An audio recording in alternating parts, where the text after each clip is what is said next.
สบายดีพี่น้องเบิดสุขคนเนาะสบายดีFCทุกท่านพี่น้องเว้ยมันนี้ก็เข้ามาหาไอ้น้องสองเนาะน้องสองหรือน้องสองแต่ก็ยังไม่ได้มีการสูญเสียไป ลูกไอ้สาวรวิไลเด้อพี่น้องที่ว่าอยู่กับพ่อเพิ่นนั่นแหละเนาะเอาก็เข้ามาหาเป็นครั้งที่สองพี่น้องเอ้ยมามันอยู่คนเดียวอยู่เพื่อนเบิ้งสิขึ้นไปเบิ้งสิขึ้นไปเบิ้งเพื่อนก่อนอยู่กับไผหำอยู่ผู้เดียวพอไปใส่พอไปหากระป๋อมขึ้นได้บ่นี่สบายดีมั้ยดูฮะสบายดี เห็นยังอยู่เพื่อนนะป้าเบิ้ง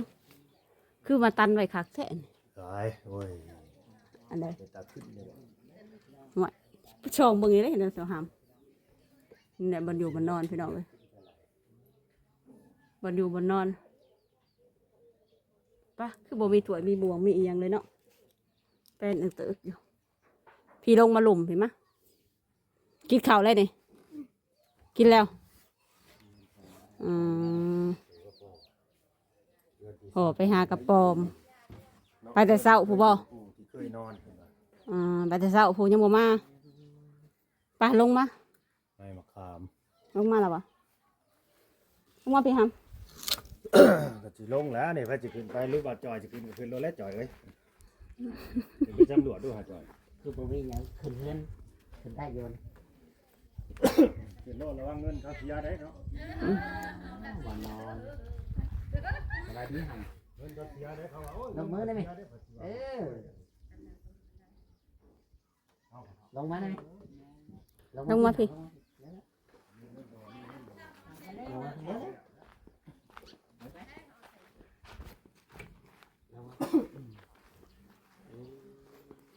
มานั่งมุมใหม่ดู นี่ไงพี่น้อง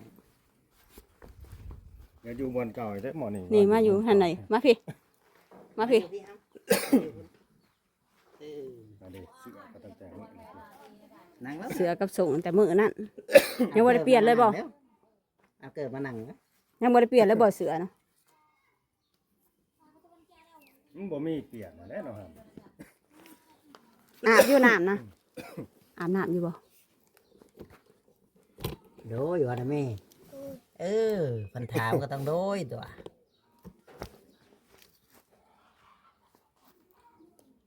สัมผัสบ่เจอ อยู่ตอนนี้อยู่กับใครอยู่ผู้เดียวอย่างเงี้ยครูว่าติเงยหน้าขึ้นได้ไหม สองสบายดีด้วยครับ สบายดี ยก ส มื บาย อได้ ดี ไหม ป้าลุงว่าสิ สบายดีปลาลูก เลยบ่ต้องสั่นเด้อทำตัวสบายบ่ต้องย่านทำ เจ้าย่านบ่ นี่เดี๋ยวเบิ่งรูปสิบอกสบายดีแบบนี้สบายดีแบบนี้สิตัวบ่ต้องแบบนี้เด้อสองบ่ต้องสบายดีบ่ต้องแบบนี้เด้อเห็นบ่ว่าเฮ็ดแบบนี้เด้อ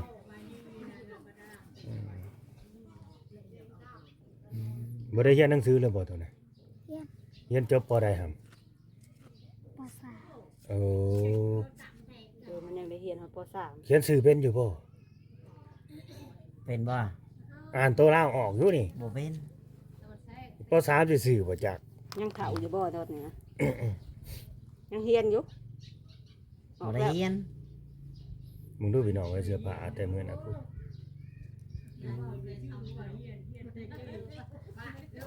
เออเรียนบ่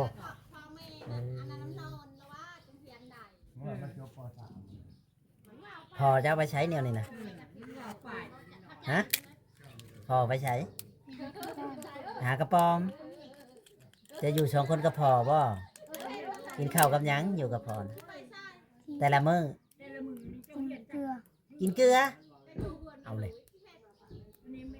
บ่ได้ไปหากินพอเจ้าบ่ได้มาหากินมาให้กินบ่ฮะบ่บัดข้าวหน้ามาจะใช้กินใช่ฮะ เกลือไม่ตา นี่เพิ่น เออกินข้าวน้ำเพิ่นเรือนเจ้าบ่มีข้าวเลยบ่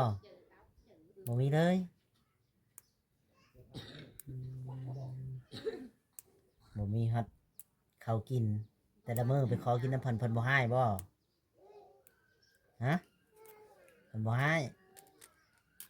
ป้าจะบ่เอออยู่น้ำป้าแต่จะมานอนนี่ก็พอนะเสื้อผ้าหน้าแพรก็มีตัวเดียวนี้ไปใช้กับตัวเดียวนี้ไปป่ากับตัวนี้ เพื่อนอันนี้นะมาอยู่เพื่อนกันเด้อกับลูกเด้อ ไปป่ากับตัวนี้บัดแม่ได้ใช่เจ้าบ่เมื่อบ่อยู่นำแม่เป็นในไรเป็นในไรคือบ่อยากอยู่นำแม่บ่อยากเมื่อคิดฮอดอยู่บ่แม่น่ะบ่คิดฮอดเลยเป็นในไรคือบ่คิดฮอดหืมเพิ่นบ่พาจะเมื่อบ่เพิ่นเจ้ายังคิดฮอดกันเพิ่นมาเอาแล้วเจ้าสิเมื่อบ่เมื่ออีกเป็นจังไดคือบ่อยากเมื่ออยู่นำลาว บ่ได้ผ้าห่มมาให้หมอนี่ ย่านบ่ ได้เชื่อมาให้เชื่อมาให้เลย เอามาเลยแหละมันบ่ได้มีผ้าห่มตุกนี่ตุกน้ำ ผ้าห่มก็บ่มีบ่มีหยังเลย มาสองพื้นโลดให้มันเขาละพื้นก็พอ ผ้าห่มก็บ่มีน้ำในอาบใช้อยู่ไสแนวนี่นะไผไปตากเจ้าบ่ไผจ้ะ น้ำซัก อาบน้ำน้องช้ามื้อนี้ได้อาบแล้วอาบหรือว่าอาบก็เงือกหัวบ่อาบก็เงือกหัวติ สองฟังภาษาลาวบางคำนี่ฮู้เรื่องบ่ฮู้เบิดบ่บ่ฮู้เนาะบางคำก็ฟังออกเนาะ คือบ่เว้าเลยอยากได้อยู่บ่เสื้อใหม่นะ พังลุงสิเว้าเด้อสองแม่ตัวว่าคิดฮอดโตได้แม่พ่อแม่แม่ตัวน่ะซื้อในใดก็มาสองตะกี้น่ะเอิ้นแม่หยังซื้อแล้วในใด รู้จักบ่บ่จัก ซื้อแม่น่ะซื้อในใดบ่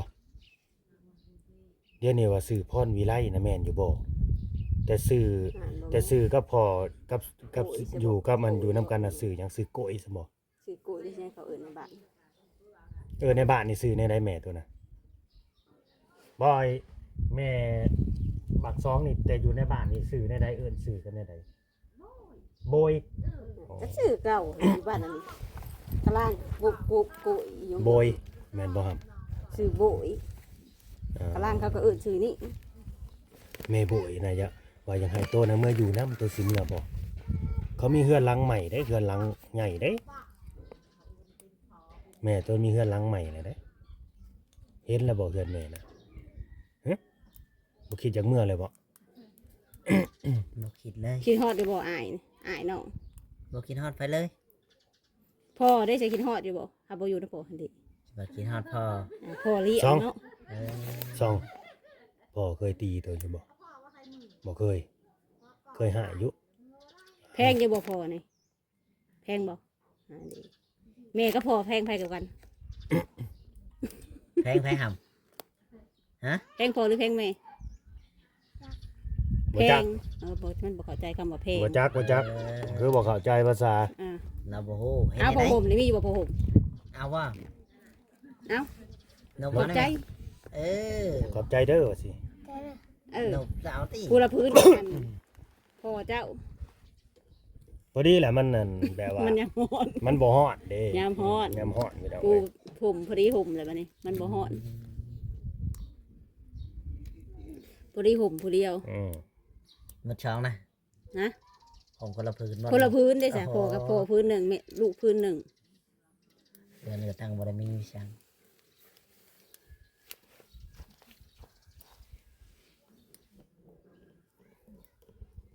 นี่พี่สังเฮือนนะยังแต่บ่ล้ม แต่ว่าเสานี่ดีได้เสานี่ เช้าดีอยู่ เสาดีได้ ดีได้ต่ออันนี้น่ะบ่เห็นที่ บ่ตอนนี้ ค้ำนี่อันนี้คือว่าค้ำอยู่นี่ อือ เสาก็มันบ่มีเสากลาง เสาเขาเฮ็ดแบบนี้ ทางขิงยังก็ ไปเลยเนาะ ดอกเบิดเลย มันดอกมันตอนนั้นหมดเลย เสาดีเด้ พอตัวสิมาจังโมง บ่จัก ส่วนหลายละมาจากค่ำหรือมืดละมานะ ค ค่ คือบ่ไปน้ำพ่อซะไปหากระปอมน่ะบ่ได้ไปน้ำพ่อบ่สิไปไสมื้อนี้เอาคิดว่าสิไปไสบ่ส ำ อ อง ยู่บ้าน อยู่บ้าน ำ เสื้อน่ะมีจักโตเสื้อน่ะ บ่มีบ่มีเลยติอยากได้อยู่บ่เสื้อใหม่ฮะโดยว่าสิ ยังได้ด้วย เออ เออ เลี้ยวเบิ่งดูฮะ เลี้ยวเบังกล้องพี่เออ เออเสื้อผ้าในกล่องนี่บ่มีเลยเนาะรุ่นนี้ก็ดิ บ่มี มีแต่รุ่นได้สบัดนี่ เอายังว่า6 เดือน ผู้ใหญ่สุดก็บ่มี บ่มีแต่น้อยๆน้อยๆข่อยพึ่งบ่จักได้สิพึ่งบ่เบิดผู้โต เข็ม ขอจับขึ้นมา บ่แล้ว แต่ข่อยจับขึ้นมามีแต่ซ้ำนะเบิด อิหยังบ่ แต่แบบเขาเจ้ามีลูกแค่ลูกน้อยๆได้ยังบ่ใหญ่แบบนี้ อืม ก็สิงงเห็นยังแต่ก็เสื้อผ้าผู้ใหญ่แค่นั้น ใหญ่จำได้จำได้ก็ลงได้แล้วว่าน้อง ผู้ใหญ่ซ้ำนะผู้ มีแต่ของเล็กน้อย รุ่น แล้วก็ ใส่ ถามว่ามีของผู้ใหญ่มีบ่ผู้ใหญ่อีหลีนั่น มี ไงที่มี เล็กน้อยซ้ำนี่นะบ่มีกันน้อยก็น้อยสุดใหญ่ก็ใหญ่สุด คือพ่อนี่ใส่ได้ ใส่ได้ พ่อโตก็มีบ่เสื้อผ้า หากว่าหูมีเสื้อผ้าผู้ชายอยู่บ่หูบ่ได้มี ขอของมี ต้องไปเบิ่งอีกทีหนึง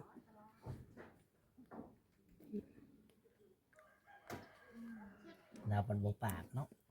อืม กับเราปากมันคืออยู่โบปากโบวาง ใครซื้อให้เกือบนะบ่สองฮะ ซื้อเอง เอาเงินได้ใช้มาซื้อคือมีเงินซื้อ เอามาได้ใช้หาเงินนะฮะ เขาก็ปอง เงินเข้ากระป๋อม ไปหาของกระปอมได้แล้วมาขายซื้อเกิบเนี่ยนี่บ่ ป้าตัวอยู่ โด กับ ย ไป ว่าได้ไหม สองป้าตัวอยู่กับไปอยู่กับผัวแล้วบ่แล้วมีผัวอยู่บ่ แล้วมีลูกอยู่บ่ มีลูกกี่คน 3 คน อ๋อ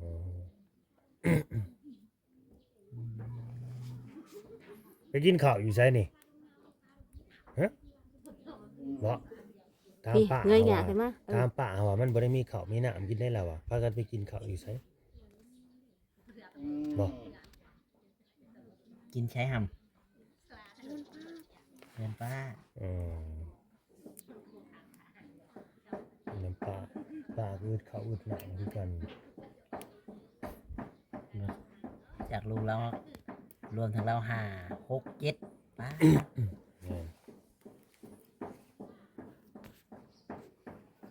นี่เราเห็ดกินแล้วปะตามแจวแล้วปุ๊กปุ๊กปุ๊กปุ๊กปุ๊กปุ๊กนะ มันแจสูเจ้ากินบ่ห เด็กคือบ้านหัดกินเวลาตำหันนี่ป้งป้งป้งป้งเสียงดัง ำจำจะนางจากแกงหน่อไม้ ย่างได้แกงหน่อไม้อะไรก็ได้ นั่นดี หิว มื้อ ข้าว ในวันยังวะ หิวข้าวแล้วมันขีดยาไว้ตัว ชุบ ที่ โดยบรรพหัส มันประหัดบ่ อืม เมื่อทางนั้นฮะท่านซื้อกันหน้ำใหม่มาแกงบ้านกับเถา อืม มันมีถูกตลาดมันสิขาย ยังมีทุกตลาด น้ำถูกตลาดวันตลาดให้เขามาขาย ได้ชักอยู่ว่าเสือนฮะคือแข็งไม่ได้ชักเลย มันมีแผบบ่หรือบ่มีน้ บ่มีน้ำบ่มีหยังแล้วก็ไอ้ ใครเอาใหายช บ่ ม มีตัวเปลี่ยนอีกได้จ้ะ ฮะซื้อไผชะยิบ พ ให้ ยานมีบ่ พ่อ ำพ่อเป็นคนเย็บมาอีก อืม โอ้ยนะชีวิตพ่อก็อย่างที่หูว่าแหละตีแม่จนตายคืนเหมือนกันแม่ในรีบ่สองพ่อตัวตีแม่นะ เห็นในเราคือตี บ่สอง หมูจัก เจ้าซอยพอหรือซอยแม่น่ะ แพงพ่อเลยมันก็สิช่วยพ่อ หมอนี่เพลงพอเลย แม่ตัวบ่สบายได้เด้นี่แม่ตัวป่วยได้บ่มาเจาะแม่บ่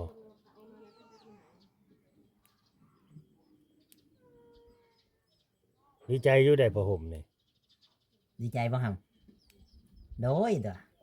เออ ค คนละพื้นก็พอเด้อ ไปชิเงินหัว ผมจากผู้ใหญ่ใจดีต่างประเทศได้นี่ แม่ว่าแล้วให้เอิ้นแม่มื้อนี้ก็ แม่ใหญ่ แม่ใหญ่ใจดี อันนี้เพิ่นพอห่มแบบนี้เนี่ยจัก4แม่นจักพื้นแหละ เช้า หึ เช้า เศร้าซะบ่ เช้าพื้น เศร้าบ่ จักเช้าหรือบ่ฮอดละรวมทั้งสิ้นนำได้ลาว่าเช้าผู้เอาให้หั่นแหละคะแนนแจ้งลาว่าเช้า ครับต่อใดเป็น ใจแย่บ่ห พอดีตุ๊บพี่น้องเลยจักสิสุดแขนสุดขาหรือบ่อันนี้นะ สุดอยู่แต่ว่า สุดบ่ อันนั้น มันหนักพื้นน้อย อืม ำ เราเอาไว้ห่อเด็กน้อยแบบนี้เด้ อ้าวผู้ใหญ่สิตุ้มได้อยู่บ่ซะ อะไรก็แบบว่ามันพื้นน้อยนั่นบ่พื้นใหญ่นั่นบ่เข้าใจเลย พื้นน้อยแต่มันบางมัน มัน ยาว ด่างมันยาวนั่น แม่แม่ค้ำคิดแม่ค้ำคิดอยู่ต่างประเทศพี่น้องเอ้ยเนาะเพิ่นฝากเงินมา100นั่นแหละ100เหรียญพี่น้องเอ้ยแล้วก็เมาของในห้างน้องสาวเพิ่น ให้บ่าวลาวเป็นสะพานบุญให้เอามาแจกเอาไปแจกคนถูกข์คนยากและผู้ที่เขาบ่มีอีหลีเด้อเราอ่ะผู้ที่เขาบ่มีอีหลีได้ผู้เขาถูกอีหลีได้เราอ่ะ ถูกบ่ถูกอีหลีเราบ่ให้ ผู้ที่บ่ถูกอีหลีแบบถูกนั่นเจ้าของขี้ข้านน่ะบ่ให้เราอ่ะแบบนั้นเกิดมาบ่เฮ็ดบ่สร้างแต่ว่าตัวนี้เฮาว่าถือว่าสุดแล้วนี่ ทุกจนบ่มีฮอด ถูก ถ้ว จ ย น ใช้ บ่มี หม้อ ปีสังอีหลีพุ่นแหละนี่นะ เนาะ เบิ่งเสื้ออันนี้ใส่แต่มื้อนะผู้ เบิ่งก็เรือนลาวก็ได้ขึ้นมาเรือนกัน อ่ะนี่คือเลิศ ขึ้นมาเรือนกัน เสื้ออันนี้ใส่แต่มื้อนะผู้เสื้ออันนี้ก็ดี เราบ่มีใส่แล้ว พ่อก็เย็บให้โอ้ยชีวิตเนาะครับเนาะลุงก็เคยผ่านมาแล้วแหละอันนี้เป็นลุงตัวเด้อ มีหม้อน้อยหนึง เป็นรุ่นอ้ายแม่ ที่ โต ทำเงยขึ้นมาแล้วบ่ ส่ง ให้ก ก็ ด เย็บหูดไว้เสื้อก็เย็บพี่น้องค ข รั อบ เย็บให้ฮะ เออเรียนแล้ว ขอ ก็ เย็บหน้าเย็บหลัง พอรอ เบิ่งแล้วก็ผู้ เพื่อใส่แก้วแล้วบ่ มั มี นดูบ่าก็ขาดจนแหล่จนดำส่งกระเป๋าก็ยิบนี่ชีวิตสิแหละคนผู้ที่เขาลำบากทุกข์ยากพี่น้องเอ้ยบ่มีก็คือบ่มีอีหลีทุกข์ก็คือทุกข์อีหลีอันนี้นะจะกินหยังอยู่หยังแต่ละมื้อมื้อหนึ่งกินข้าวจักเทื่อสองฮะ เท่านึง กินข้าวจักคาบมื้อหนึ่งจะโดยจักคาบเออ ตามขาบ ใครอยุ่สายยังได้กิน3คาบ4คา อยา บ กกินกับหยังกินกับเกลือซะบ่กินข้าวกับเกลือ กินข้าวกับเกลือ แต่ละมื้อต้องกินเกลือ แซ่บอยู่บ่กินข้าวกับ บาด เกลือ จอยคือได้เบิ่งทั้งเทิงแล้วเป็นจังได บ่มีหยังเลย บ่มีหยังเลยเสื้อผ้านี่มีอยู่บ่บ่มีอีก บ่มีหยัง จักว่าพ่อก็สุดคาคิงบ่จักลูกก็คาคิงเหมือน บ่แม่นเป็นปีเลยป่ะแม่นบ่หำโดยติแหละเออ แต่ตอนนั้นขอยเอามาให้อันแม่น่ะหลายเสื้อผ้านะรอบนั่นนะซ้ำหมอนี่นะ ชีวิตพี่น้องเอ้ยลูกสาวพรวิไลเด้อนี่เด้ออีกคนหนึ่งเป็นน้องของบักป้องอันนี้เนาะบักห้ำซองอันนี้บักซองบักป้องนะนี่มันลูกส่งเสื้อไปใส่นี่ตั้งแต่มื้อนะเขาเข้ามาดีบ่ดีนี่น้องอาจจะใส่ก่อนหน้านั่นอีกนะสุดนี่นะนี่บ่มีวันนี้ได้ผ้าห่ม2ผืนมาให้เนาะ นอนก็ใช้ตัวนี้นอนบ่ บ่ห้ เออ ำใส่อันนี้นอนเลยบ่โอ้ยเนาะชีวิต นอนก็ใช้อันนี้นอน นุ่งนอนก็อยู่นี่นุ่งออกไปเล่นข้างนอกก็อยู่นี่ เกลือขี้ดินกับตัวนี้ ใส่ไปหาอยู่หากินกับตัวนี้ บ่คันคายบ่ห โคตรเอาเนาะ ำบ่ โคตรเอามาว่าบ่จักกันคายซ้ บ่จักคันคาย ำจักบ่ได้อาบน้ำหรือบ่เด้อบักหำสองนี่ อาบอยู่บ่น้ำนะ หัวนี่เอาง่ายๆครับหัวนี่ได้สระใส่ยาสระหัวอยู่บ่ ต้นน้ำหวยโลดมันที่ใส่ในใดข้าวสิกินยังบ่มีจะเอาหยังมาสระหัว ข้าวจะปั้น จักว่า มือนั่นยังยาก อืมจะเอาเงินในเสียไปซื้ออันยา กิ สระ น ผม ก็ ส ยั ระ น ผ ผั ม วอิ่มเลยกินแบบจิบจับอิ่มอยู่บ่กินแต่ละเทื่อครับ